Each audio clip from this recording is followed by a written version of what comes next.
भारतीय reserve bank की मौद्रिक नीति समिति ने अपनी नीतिगत दर, जिसे रेपो दर के नाम से भी जाना जाता है, उसमें महत्वपूर्ण कटौती कर दी है।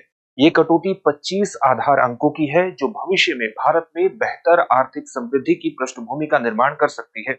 रेपो दर की पूरी व्यवस्था मौद्रिक नीति के अंतर्गत किस प्रकार से काम करती है, चलिए जानते हैं इस वीडियो के माध्यम से। सबसे पहले हम खबर को विस्तार से जानेंगे। ये जो पूरा विषय है यूपीएससी की मुख्य परीक्षा के सामान्य अध्ययन प्रश्न पत्र 3 से जुड़ेगा, उसके भारतीय अर्थव्यवस्था की मौद्रिक नीति संबंधी खंड से जोड़ करके आप इसे देख सकते हैं। तो खबर यही है कि रिजर्व बैंक ऑफ इंडिया की मौद्रिक नीति समिति ने अपने रेपो दर में महत्वपूर्ण कटौती की है। रेपो दर में 25 आधार अंकों की कटौती की है। जो रेपो दर रिजर्व बैंक ऑफ इंडिया की पहले से ही निर्धारित थी, वो कितनी थी? वो 6.25% थी। अब इसमें 25 आधार अंकों की कटौती करके इसको 6% कर दिया है। जब रिजर्व बैंक ऑफ इंडिया ने अपने नीतिगत दर, जो प्रमुख नीतिगत दर है, जिसको हम रेपो दर के नाम से जानते हैं, इसकी फरवरी में समीक्षा की थी, फरवरी 2025 में समीक्षा की थी, तब भी रिजर्व बैंक ऑफ इंडिया ने उसमें महत्वपूर्ण कटौती करते हुए 25 आधार अंकों की कटौती करते हुए उसे 6.5% से 6.25% किया था और एक बार फिर 25 आधार अंकों की कटौती की गई है। ये कहीं ना कहीं आर्थिक समृद्धि को लेकर के रिजर्व बैंक ऑफ इंडिया के एक उदार रुख को प्रदर्शित करता है। यानी reserve Bank of India Bharat में आर्थिक समृद्धि को बढ़ाना चाहता है और ये चीज इस बात को भी इंगित करती है कि भारत में मुद्रास्फीति कहीं ना कहीं नियंत्रित है। भारत में फरवरी 2025 में जो खुदरा मुद्रास्फीति रही है, उसका आंकड़ा 3.61% रहा है, जो रिजर्व बैंक के टारगेट 4% से कहीं ना कहीं कम है। तो रिजर्व बैंक मुद्रास्फीति यानी इन्फ्लेशन को कम करने से अपने ध्यान को हटा करके अपने ध्यान को कहां पर केंद्रित करना चाहता है? अपने ध्यान को केंद्रित करना चाहता है अब आर्थिक समृद्धि पर, भारत में आर्थिक विकास को बेहतर करने पर। तो ये दिखाता है कि ऐसा हो सकता है कि रिजर्व बैंक ऑफ इंडिया या उसकी मॉनेटरी पॉलिसी कमेटी भविष्य में ब्याज दरों में और भी कटौती करे, यानी आर्थिक समृद्धि को और ज्यादा बढ़ाने का प्रयास किया जाए।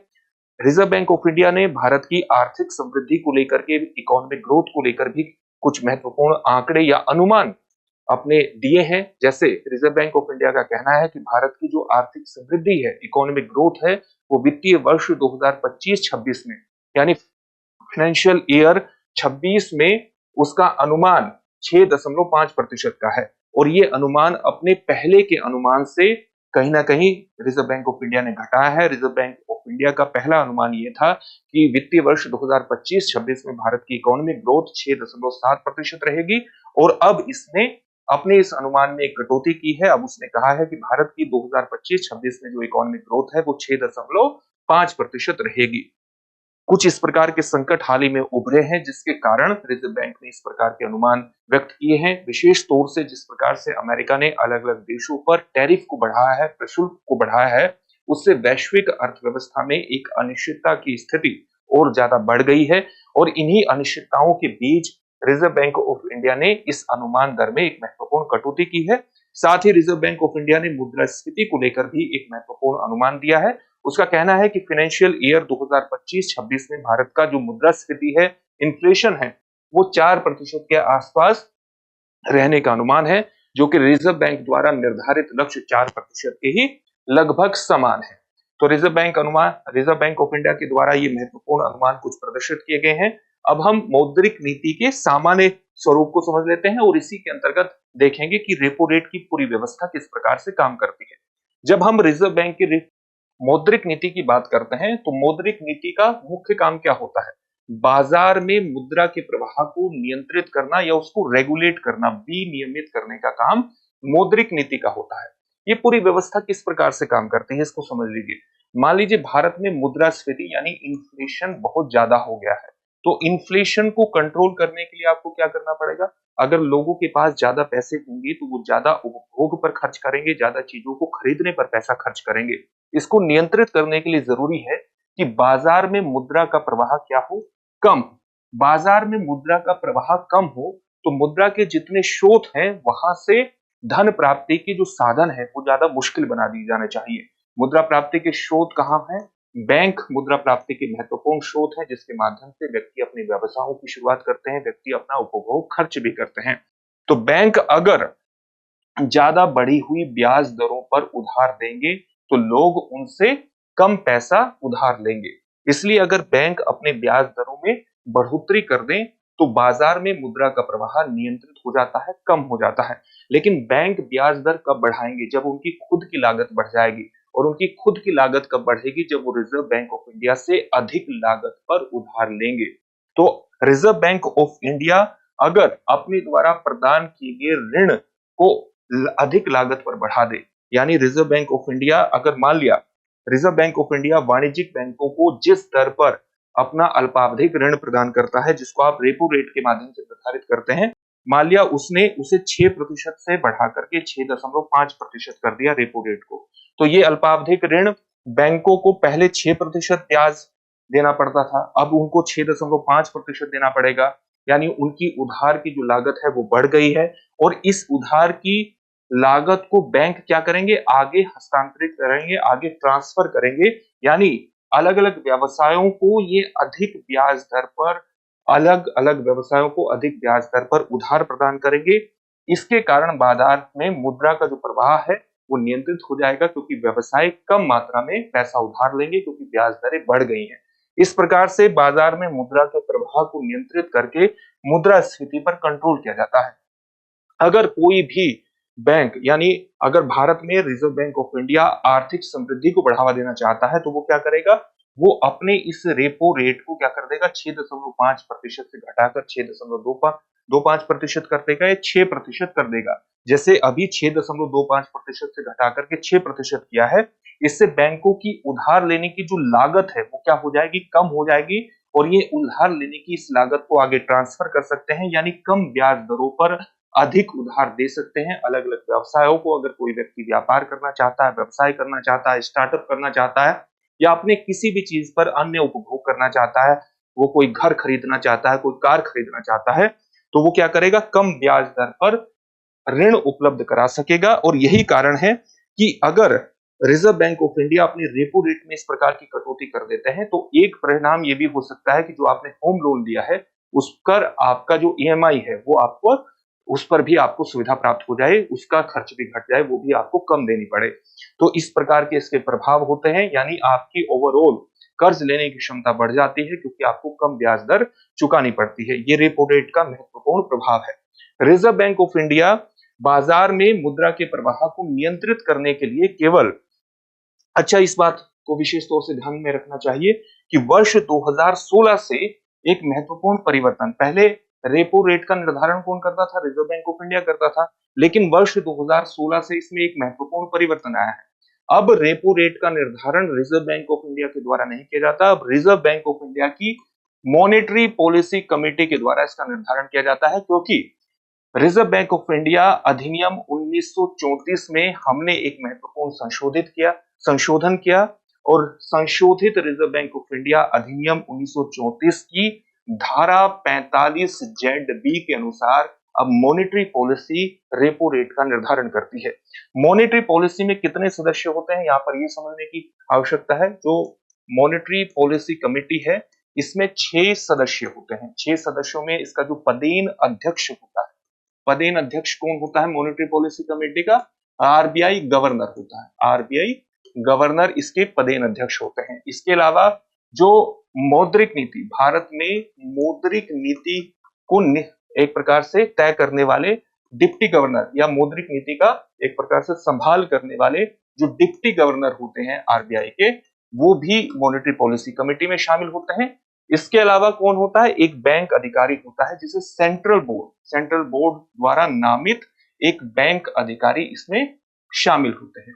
इसके अलावा 3 जो सदस्य हैं वो किसके द्वारा नियुक्त किए जाते हैं? 3 सदस्य किसके द्वारा नामित किए जाते हैं? भारत सरकार के द्वारा नामित किए जाते हैं। तो इस प्रकार से 6 सदस्यों की पूरी व्यवस्था बनती है जो कि रेपो रेट का निर्णय लेती है और वर्ष 2016 से यही पूरी व्यवस्था है।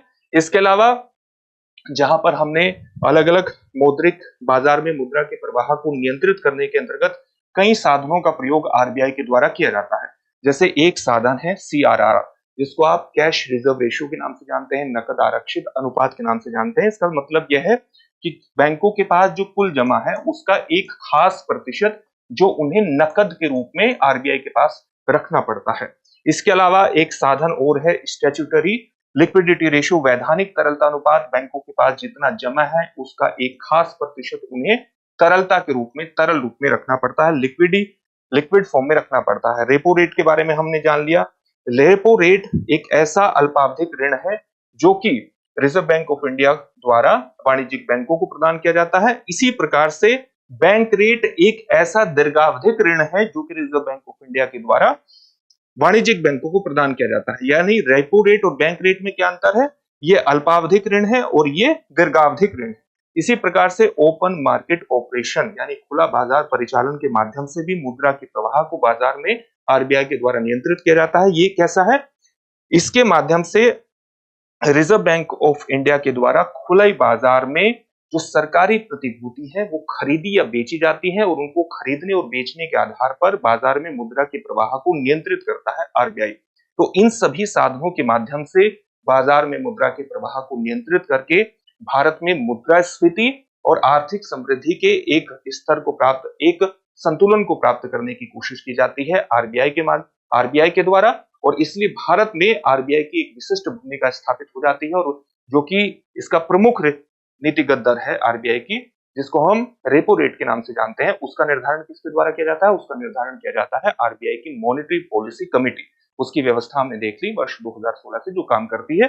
तो आरबीआई ने जो अपने रेपो रेट में परिवर्तन किया है, इसमें 25 आधार अंकों की कटौती की है, उसको 6.25% से घटा करके 6% किया है। इसका सीधा सा मतलब है कि आरबीआई का आर्थिक समृद्धि को लेकर के एक उदार रुख है, यानी आरबीआई आर्थिक समृद्धि को आगे बढ़ाना चाहता है, आर्थिक विकास की पृष्ठभूमि का एक निर्माण भारत में करना चाहता है। अब जो बैंक रेट है और रेपो रेट है, इसको एक, क्योंकि इसमें कंफ्यूज हो जाते हैं कई स्टूडेंट, इसलिए हम इसके एक अंतर को यहाँ पर समझ लेते हैं, इनमें अंतर क्या है। जैसे रेपो दर यहाँ पर लिखा और बैंक दर यहाँ पर लिखा है, तो आरबीआई क्या है? रेपो दर क्या है? एक अल्पावधिक ऋण है जो कि आरबीआई के द्वारा वाणिज्यिक बैंकों को प्रदान किया जाता है। बैंक दर क्या है? एक दीर्घावधिक ऋण है। इसका उद्देश्य रेपो दर का क्या है? अल्पकालिक तरलता और मुद्रास्फीति का प्रबंधन करने के लिए इसका इस्तेमाल किया जाता है। ये तो हमने समझ लिया कि किस प्रकार से बाजार में मुद्रा के प्रवाह को इसके माध्यम से बढ़ाया जाता है। और बैंक दर बैंकों द्वारा दीर्घकालिक उधार के लिए लिया जाता है। आरबीआई देता है बैंक रेट पर वाणिज्यिक बैंकों को दीर्घकालिक जो उधार है वो प्रदान करता है। रेपो दर का प्रभाव क्या होता है? अल्पकालिक ऋण दरों को ये प्रभावित करता है, जैसे गृह ऋण जैसी चीजों को ये प्रभावित करता है। ईएमआई को भी, आपकी ईएमआई इससे महंगी या एक प्रकार से कम महंगी हो सकती है। बैंक दर की जहां तक बात करें तो दीर्घकालिक उधार दरों को ये प्रभावित करता है। रेपो दर, अगर हम इसके ब्याज दर के बारे में बात करें तो आमतौर पर बैंक दर से कम होती है। रेपो दर जो है वो बैंक रेट से कम होती है और बैंक दर रेपो दर से अधिक होती है। सुरक्षा के तौर पर देखें, सिक्योरिटी के तौर पर देखें तो बैंक सरकारी प्रतिभूतियों को संपार्श्विक के रूप में रखते हैं, यानी कोलेट्रल के रूप में रखते हैं। किसको रखते हैं? गवर्नमेंट सिक्योरिटीज को रखते हैं। जहां तक हम बैंक रेट की बात करते हैं तो इसके लिए कोई जमानत की आवश्यकता नहीं होती बैंकों से। तो ये आपने एक सामान्य अंतर समझ लिया है और पूरी व्यवस्था हमने समझ ली है कि रेपो रेट की पूरी व्यवस्था किस प्रकार से काम करती है। अब आपके लिए एक प्रश्न होगा जिसका उत्तर आपको कमेंट बॉक्स में कमेंट करके देना होगा, लेकिन उससे पहले आपके लिए एक महत्वपूर्ण सूचना यह है कि दृष्टि लर्निंग ऐप को एआई के माध्यम से अपग्रेड कर दिया गया है। अब आप जो आईएसजीएस फाउंडेशन ऑनलाइन कोर्स है उस पर एक अपग्रेडेड दृष्टि लर्निंग ऐप के माध्यम से अपनी लर्निंग को बहुत तीव्र कर सकते हैं, बहुत आसान कर सकते हैं। जैसे जो अपग्रेडेड दृष्टि लर्निंग ऐप है उसमें एआई फीचर्स, 3 एआई फीचर्स हैं जो विशेष रूप से महत्वपूर्ण है। एक है एआई समरी। एआई समरी क्या है कि आपके लंबे लंबे लेक्चर होते हैं उनको आप बिंदु फॉर्म में प्राप्त कर सकते हैं, पॉइंट फॉर्म में प्राप्त कर सकते हैं और इसके माध्यम से अपने रिवीजन को तीव्र कर सकते हैं। इसी प्रकार से है, एक है एआई क्विज, यानी वीडियो कंटेंट के आधार पर आपको ऑटोमेटेड तरीके से स्वचालित रूप में प्रश्न प्राप्त होते रहेंगे।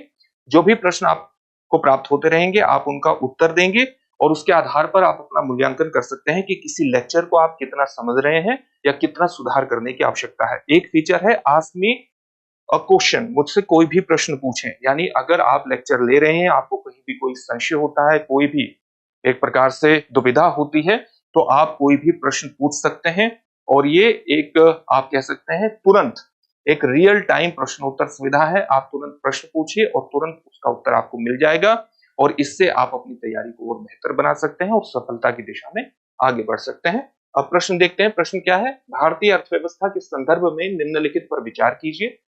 1 बैंक दर, 2 खुला बाजार परिचालन यानी ओपन मार्केट ऑपरेशन, 3 सार्वजनिक ऋण, 4 सार्वजनिक राजस्व। उपरोक्त में से कौन सा या से मौद्रिक नीति का या के घटक है या है? आपके सामने ऑप्शन है। ऑप्शन ए केवल 1, ऑप्शन बी केवल 2, 3, 4, ऑप्शन सी केवल 1 और 2, ऑप्शन डी केवल 1, 3 और 4। इस प्रश्न का उत्तर आप हमें कमेंट बॉक्स में कमेंट करके जरूर दीजिए। फिर से एक नए सेशन में आपसे मुलाकात होगी। धन्यवाद। डियर व्यूअर्स, अपने एग्जाम की तैयारी को और बेहतर करने के लिए हमारे चैनल को लाइक, शेयर और सब्सक्राइब करना न भूलें।